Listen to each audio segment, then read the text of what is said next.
30th Rose. Confraternity Privileges. I would like to make a quick note here that Leo XIII modified this list of indulgences, but we give the previous list here because it's included in St. Louis' manuscript.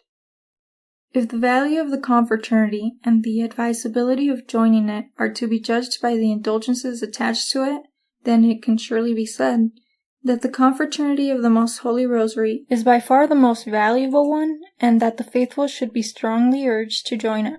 This is because it has been awarded more indulgences than any other confraternity in the Church, and ever since its inception, there has hardly been a pope who has not opened up the treasures of the Church to enrich it with further privileges. Knowing that a good example is more compelling than glowing words and even favors, sovereign pontiffs have found that there was no better way to show their high regard for the confraternity than to join it themselves. Here is a short summary of the indulgences which they wholeheartedly granted to the Confraternity of the Holy Rosary, and which were confirmed again by our Holy Father, Pope Innocent XI, on July 31st, 1679, and received and made public on September 25th of the same year, by His Excellency the Archbishop of Paris.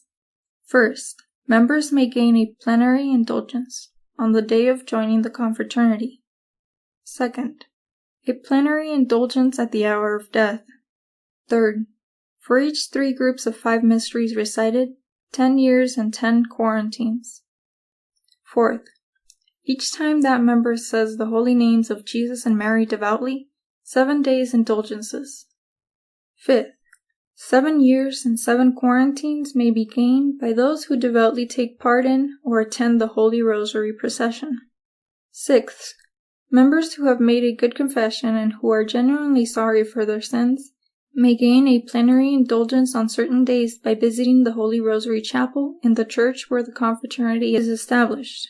This plenary indulgence can be gained on the first Sunday of every month and on the feasts of our Lord and Our Lady.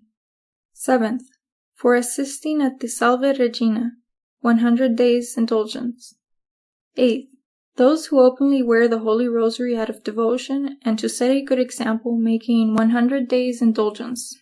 Ninth, sick members who are not able to go to church may gain a plenary indulgence by going to confession and receiving Holy Communion, and by saying that day the whole Rosary if possible, or at least 5 decades. 10th, our sovereign pontiffs have shown their generosity towards members of the Rosary Confraternity by allowing them to gain the indulgences attached to the Stations of Rome by visiting 5 altars in the church where the Rosary Confraternity is established, and by saying the Our Father and the Hail Mary 5 times before each altar for the happy estate of the church. If there are only 1 or 2 altars in the Confraternity church, they should recite the Our Father and Hail Mary 25 times before one of them. This is a wonderful favor granted to confraternity members, for in the stational churches in Rome, plenary indulgences can be gained, souls can be delivered from purgatory, and many other great indulgences too can be gained by members with very little effort and no expense, and without leaving their own country. And even if the confraternity is not established in the place where the members live, they can gain the very same indulgences by visiting 5 altars in any church. This concession was granted by Leo X. The Sacred Congregation of Indulgences drew up a list of certain definite days upon which those outside the city of Rome could gain the indulgences of the Stations of Rome. The Holy Father approved this list on March 7th, 1678, and commanded that it be strictly observed.